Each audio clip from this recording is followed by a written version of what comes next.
சென்னையில் 6வது நாளாக போராட்டத்தில் ஈடுபட்டு வந்த இடைநிலை ஆசிரியர்கள் கைது செய்யப்பட்டுள்ளனர். கூடுதல் விவரங்களை வழங்குகிறார் செய்தியாளர். வணக்கம் சார், விவரம். சென்னையில் 6வது நாளாக தங்களுடைய போராட்டங்களை முன்னெடுத்திருந்த இடைநிலை ஆசிரியர்கள் தற்போது கைது செய்யப்பட்டு வருகின்றனர். குறிப்பாக சென்னை நுங்கம்பாக்கத்தில் இருக்கக்கூடிய பேராசிரியர் அன்பழகன் கல்வி வளாகத்தின் அருகே சாலையில் அமர்ந்து தற்போது அவர்கள் போராட்டத்தில் ஈடுபட்டுக் கொண்டிருக்கிறார்கள். அனுமதி இல்லாமல் சாலையில் அமர்ந்து போராட்டம் நடத்துவதன் காரணமாக தற்போது அவர்கள் கைது நடவடிக்கை மேற்கொள்ளப்பட்டிருக்கிறது. சாலையில் செல்லக்கூடிய வாகனங்களுக்கு இடையூறு ஏற்படுத்தும் வகையில் அவருடைய அந்த போராட்டம் நடைபெற்று வருவதால் இந்த கைது நடவடிக்கை மேற்கொள்ளப்பட்டு வருவதாகவும் ஆசிரியர்கள் தாங்களாகவே காவல்துறை ஏற்பாடு செய்திருக்கக்கூடிய வாகனங்களில் ஏறி கைதாகிக் கொள்ளும்படி அறிவுறுத்தல் வழங்கப்பட்டு ஆசிரியர்கள் தாங்களாகவே தற்போது காவல்துறையினுடைய வாகனங்களில் ஏறி கைதாகக்கூடிய அந்த காட்சியை நம்ம பார்க்க முடிகிறது. சம வேலைக்கு சம ஊதியம் வேண்டி 6வது நாளாக போராட்டத்தில் ஈடுபட்டிருக்கக்கூடிய ஆசிரியர்கள் 6வது நாளாக இன்றும் கைது செய்யப்பட்டிருக்கிறார்கள்.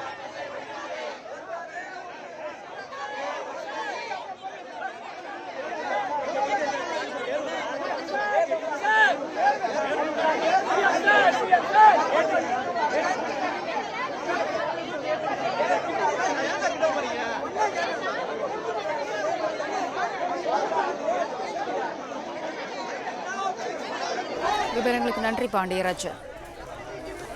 பிளே ஸ்டோர் மற்றும் ஆப் ஸ்டோரில் இருந்து பாலிமர் செயலியை QR கோடு மூலம் பதிவிறக்கம் செய்யுங்கள். செய்திகளை உடனுக்குடன் பெறுங்கள்.